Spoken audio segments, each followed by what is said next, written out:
This is Going Underground. I'm Afshin Rattansi. Coming up in the show, British warplanes continue to bomb ISIS, but have we got enough money for the war? And the brother of a convicted terrorist tells us about radicalization in Britain. Plus, who's winning in the Home Office's fight against the £200 trillion fraud at the heart of capitalism? All this and more coming up on today's Going Underground.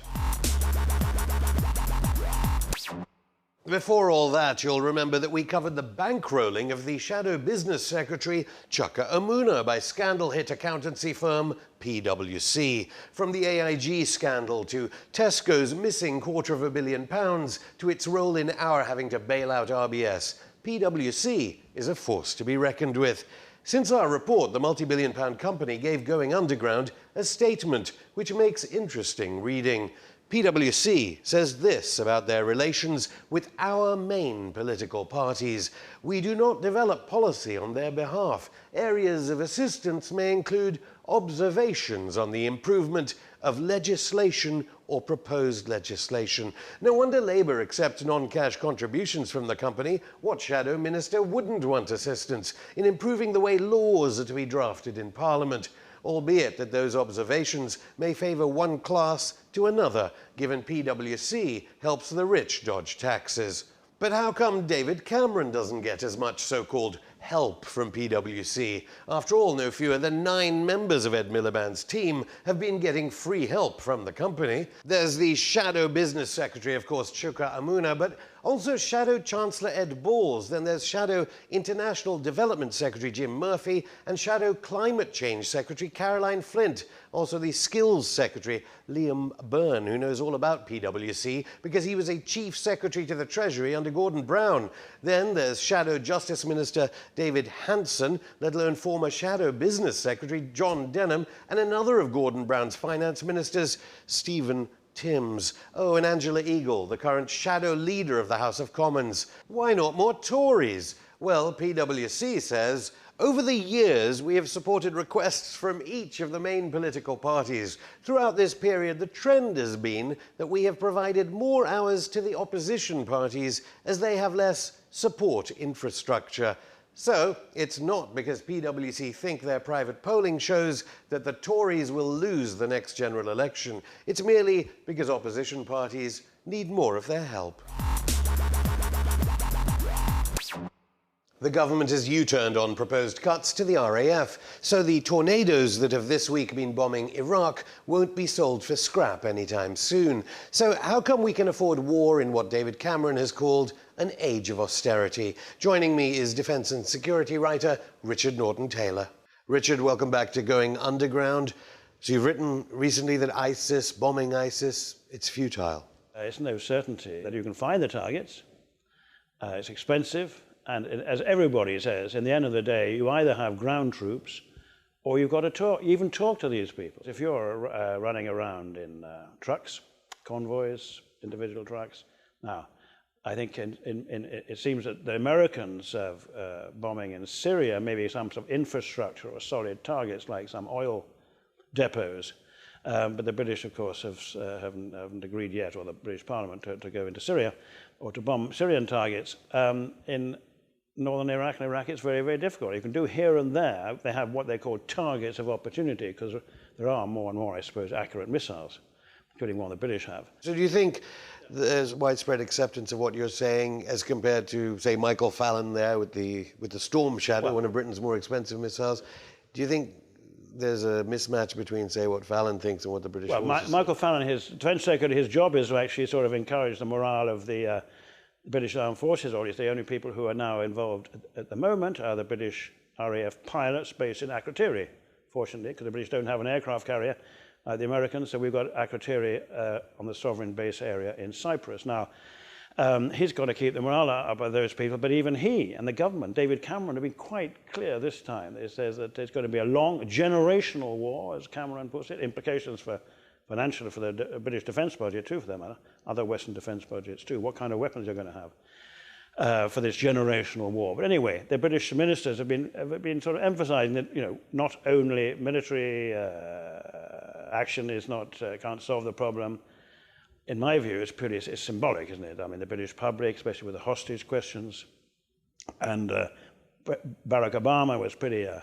reluctant to do it, but the political pressure is symbolic. But there's no talk and of the Americans do budget. it more easily. But there's no particular talk of the budget. So 36 billion is the 2015, 2016 budget. They've already announced a reprieve of the tornadoes. They did. But that's something to do with the missiles. That the tornadoes, a lot of them are 30 years old, but they spend a lot of money on them already, so they can take new. They've got a good radar systems. They've got a kind of radar infrared system. But they were all going to go for the Israelis, actually, But they were all going to go for the scrap heap. They were going to go to the scrap heap. They reprieved one squadron of tornadoes, which were about to be axed next year.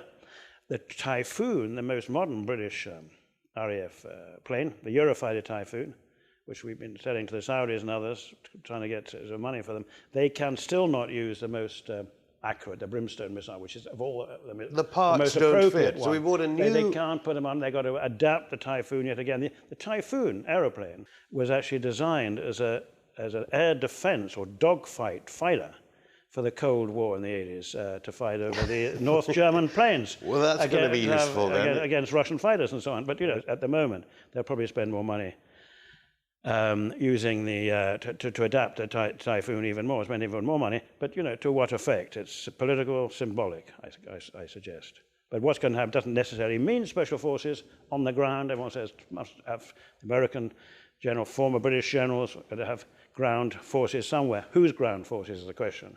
You can't have after Afghanistan and the early wars in Iraq. You can't have British or any Western army, I don't think, in big formations. Special forces, yes.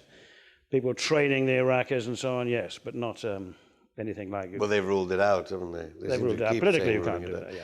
So the 1% real terms increase in the defence budget that Cameron suggested. In the defence equipment budget right. only, which is quite important because for a couple more years, in the next spending review starting next year, 1% in real terms increase. But you don't ring fence the rest of the defence budget. And of course, one of the most expensive items is personnel.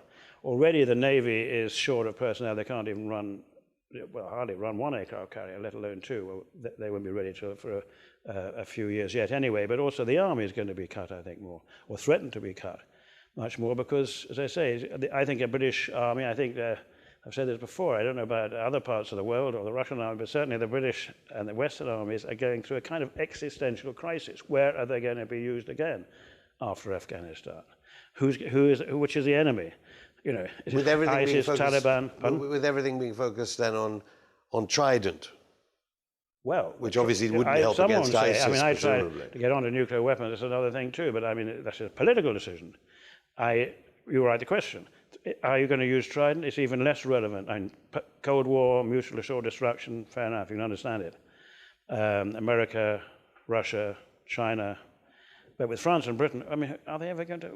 Why spend all this money on that? You've got to have intelligence gathering methods, cyber stuff, special forces maybe, more sophisticated ways, and of course diplomatic and economic help and all that for the enemy now, ISIS types. And they're cutting foreign officers and other future groups who are going to be, these guerrilla groups, Taliban or whatever. So all these companies are making quite a lot of money out of this bizarre procurement process. Anyone ever going to take responsibility for all these procurement decisions? Well, the other aspect is the Labour Party, Labour opposition here. It's a question of jobs. People tell me, generals, even, defence chiefs here, a lot of these programs are job creation programs.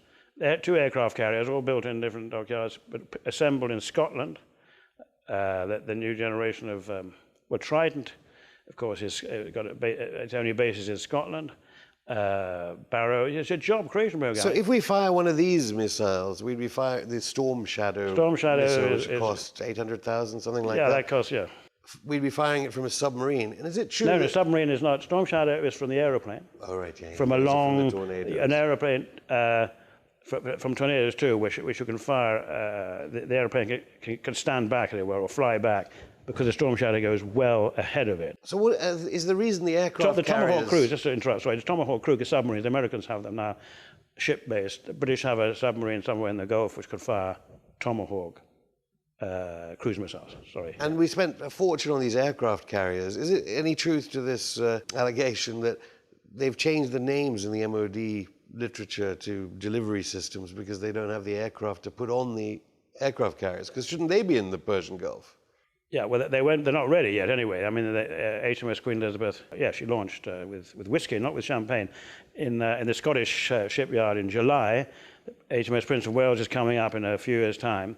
Now, they're meant to have American Joint Strike Fighters, F-35s, very expensive, got serious problems, which the Americans acknowledge. To be fair to the Americans, they're open about these things, software problems, they're very heavy. And the price is escalating. They could cost, for 100 million each. Now, originally, the British were going to have 100 or so, and then 80 or so. Now they've only confirmed ordered 14, far fewer than the old aircraft carriers and the Harriers of the past. But of course, the Navy says, we need aircraft carriers because they fly the flag and the trade routes and their sort of diplomatic presence if they're there, but also they can put commandos on there, which is true, drones on the decks, and helicopters. And all this is happening in this context of austerity on a wider level. Is that why we don't hear about the companies so much? I said, you can say it, why in the Labour Party conference, an opposition party, didn't mention defence really once, I don't think. The Conservative Party didn't really either. They announced some 3 billion worth of contracts for Navy dockyards, but of course it's not new money. If they didn't have that 3 billion quid, all the ships would be in dock all the time because you couldn't repair them. So that's sort of irrelevant in the sense of not new investment. And so, yeah, people don't talk about it, but there's going to be a tremendous crunch after the next election in May next year, 2015 in Britain. Then they're going to have a new defence review next year, promised. What's going to happen then? They're going to say, we're going to ring-fence health, NHS, they've already said, probably... welfare is going to be cut. Is foreign aid going to be cut? Probably is actually, although it's now down for increase. But it's going to be very, very difficult to ring fence or even ring fence, let alone increase the British defence budget. I think that the British defence budget is skewed. That's my personal view. It's skewed. You're spending money on things you don't need. And you've got to look ahead at the future of military conflicts, the kind of enemy you have, how do you actually solve these conflicts, all sorts of different ways, diplomatic, political, maybe with aid, economic, and stop your own extremists in every country, the world. Richard Norton-Taylor, thank you very much. Coming up after the break, how do Wahhabi militants recruit in Britain? And how long before we all die? 3 weeks, according to our deluded British newspapers. All this and more in part 2 of Going Underground. Our mature British newspapers are ever careful not to over-terrify readers about the calamities that await us. Take this from Yevgeny Lebedev's Independent. Ebola outbreak. We're all going to die trends on Twitter after virus reaches Spain. Yes, we're all going to die. Never mind that what trends on Twitter isn't always the gospel truth. Still, according to Richard Desmond's Express, you still have time before you die. Deadly Ebola virus could reach Britain in 3 weeks, say scientists. In 3 weeks? That's ages. Probably longer than the estimated time for retaliation by ISIS on our major cities. But is Ebola a death sentence anyway? The Guardian Media Group's flagship daily thought so back in the summer. Ebola cannot be cured, but West Africa's epidemic may have been preventable. Hang on, forget about prevention for a minute. We know Ebola has killed more than the number who died in 9/11, but they are all from developing countries already ravaged by the IMF. As soon as people from the West get Ebola, many of them get cured thanks to a medicine called ZMapp, made by a Californian pharmaceutical company. ZMapp certainly sounds better than Viscount Rothermere's Daily Mail solution. Ebola-killing robot destroys the virus in minutes. Robots? It's more high-tech than the Barclay Brothers telegraph solution. I'll fight off Ebola with bottles of Vimto. Liberian exorcist reveals secret weapon against deadly virus. Maybe only colonial colonels reading the Tory House newspaper will remember the existence of Vimto, but the article does clearly set out by omission that the spread of Ebola couldn't be anything to do with the destruction of Liberia's healthcare infrastructure caused by recent CIA-backed civil wars. Talking of wars, Britain is spending millions flying out bombers from Cyprus. What's been going on there? 13,000 families below the poverty line. So we can't alleviate Cypriot austerity, but we can afford wars. We can afford to send British troops to Sierra Leone to protect corporations, but we can't afford to distribute Ebola medication. In fact, there's something suspicious about which countries have been hit hardest by Ebola. The US may destabilize iron and rubber superpower Liberia, and the British destabilized diamond mining Sierra Leone, and the French destabilized aluminium superpower Guinea. Britain, France and America, countries that now seem to have billions to bomb Iraq. As the RAF rains down bombs from the skies of Iraq, the Tories are preparing for retaliation here in Britain. Already the government seems to realise that our war in Iraq will act as a recruitment sergeant for militant Wahhabism. Someone who knows about recruitment is award-winning filmmaker Rob Leach, director of My Brother the Islamist and My Brother the Terrorist. Rob Leach, welcome to Going Underground. For those who haven't seen these amazing films, just tell us a little bit about them. Well, they're about, I guess, primarily they're about my stepbrother, Richard Dart, who converted to a sort of extreme brand of Islam in 2009. So the first film I made was kind of, it was about my journey, really, trying to reconnect with him and to kind of discover this strange new world which he'd become a part of. And then a few years later, he was actually arrested and convicted as a terrorist, and he's still in prison now. I made another film, which was really kind of bringing the story up to date, but also it was kind of, I wanted to sort of try and figure out and get it, I don't know, sort of a fresher perspective on what was going on. And, it becomes more psychologically analytical maybe in the second film, but for those who haven't seen it also, it's a journey from Weymouth, Dorset coast, quintessential southern English upbringing to this kind of jihadism. One factor, one individual that keeps cropping up in the films is Anjem Chowdhury. Do you think it is individual cults, it's the power of the individual when it comes to cults like this? Or it is more deeper? Because you seem to change your mind through the films. At the beginning, it is this individual cult figure who appears all over the mainstream media, loving the publicity. Then it becomes more complicated. I think it is more complicated. I think Anjem plays a significant role in that kind of radicalization process as a kind of facilitator, if you like. I think people are drawn to that kind of radical ideology themselves. I think Anjem just helps facilitate that and sort of plants the seeds, if you like. But the guys who kind of end up sort of becoming part of his groups, they're seeking that in the first place. They're seeking that kind of sense of empowerment and the identity which he gives them. And there's some horrifying elements in it. And do you think if someone like the Home Secretary Theresa May was watching, she'd be going, oh, well, then the best way to do it would be to just jail Chowdhury or stop the internet. Perhaps one of the most horrific scenes I thought was when they start to film the new media videos, especially in the light of recent videos we're getting from ISIS, obviously. Do you think it's too simplistic, the way they're responding to it? Possibly it is a bit too simplistic, but I think being able to tackle that is key. So somehow I think we need to be able to I don't know, combat that kind of what is propaganda, I guess.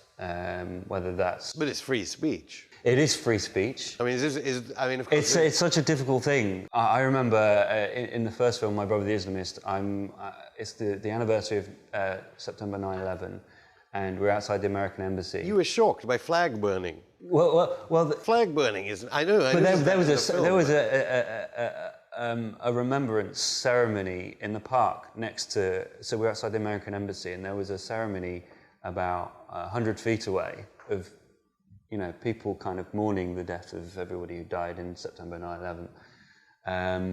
And these, so Anjem Chowdhury and his brothers and my stepbrother are outside the front of the embassy, burning the American flag and spitting on it. And maybe that's your Weymouth upbringing being so shocked about it, because a lot of people would go, well, Vietnam War, they used to burn the flag all the time. Well, I mean, you're not proposing they should ban burning flags. No, I think you should be able to burn a country's flag. What I kind of found really difficult about that was that it was clearly very, very insensitive, and it was meant to be insensitive, and it was done in front of the American embassy next to this ceremony, and the police were protecting them, and it just for someone who's there to kind of be in the middle of all that, it is a little bit kind of, you know, I think that comes at a kind of expense, maybe, in other parts of the world. There it was obviously a hate. I mean, there could be hate crimes against people based on sexuality or religious affiliation. You, in the second film, go much more on the idea that it's not only this idea of the charismatic individual, it is the fertile ground that's laid. And of course, we are at war yet again. How do you think that's going to be spread around in terms of the leafleting by these sorts of groups? Well, I mean, they've already started. I think maybe a month ago, there was a few reports in the media about groups, Al-Muhajirun, who obviously are banned, but members of kind of Anjem Chowdhury's group on Oxford Street handing out kind of pro-ISIS propaganda, which I found quite shocking. Which I don't know why I found it shocking. No, I'd find that shocking. But for them to do it, propaganda. For them to do it, you know, maybe that isn't so shocking, because one thing that they've always talked about is the Islamic State, and it's this utopia sort of solution to everything. That you know, it's the end, it's the big dream for them. So for them to sort of embrace the Islamic State in Syria, maybe that's not so surprising. But on one level, I was surprised, because it is so brutal and it is so un-Islamic that I kind of thought, well, surely you can see that. Surely you can see that this is Islamic. Even you, because you articulate very powerfully how people just descend into this. What about then the persecution complex aspect to this? Do you think MI5, the PREVENT program, that adds to the persecution concept? I mean, obviously, if they start banning parties here in this country and taking passports away, and then start infiltrating people and surveilling people and banning Twitter, which seems to be the latest big idea, I mean, they're obviously going to be able to say they're quite right to have a persecution complex. Well, yeah, and it's not hard to see how that persecution complex has come about. I mean, you mentioned the PREVENT strategy. When I spent time in East London Mosque, and they are a big victim of the PREVENT strategy, because according to the government, they're extremists. They may not be violent extremists, but they're non-violent extremists in the sense that they are seeking somehow to sort of overthrow democratic values. In fairness to this government, they did scale down the PREVENT program, but presumably on your They did, but I mean, the films, damage has already been done. You know, it's that. But just finally, then, on the war itself, do you think it will be used as a recruitment sergeant? Now we're bombing Iraq again. Do you think it will be used as a recruitment tool? It's another example of how the West, perceived to be oppressing and committing atrocities against Muslims. So of course it's going to be used in that way. Rob Leach, thank you. Thank you. Great news for the Serious Fraud Office, which secured the UK's first guilty plea into LIBOR rigging last Friday, a major coup for the agency investigating the £200 trillion financial fraud scandal. So, how did Home Secretary Theresa May react to the news?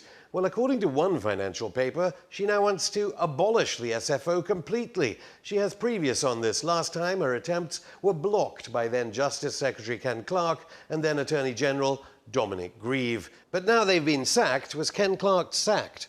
Anyway, now both are gone. She wants the SFO to be run by the Home Office's National Crime Agency. It certainly has an interesting record as the self-styled British FBI. Its DG says that we should exchange our freedom for our security. And shortly before the NCA got its new name, 2 of its officers were suspended for unlawfully obtaining sensitive information before their charges had to be dismissed. The Home Office told Going Underground that reviewing the effectiveness of corruption cases is ongoing. But the Serious Fraud Office told us they didn't have any evidence that suggests breaking their teams up will somehow be more effective.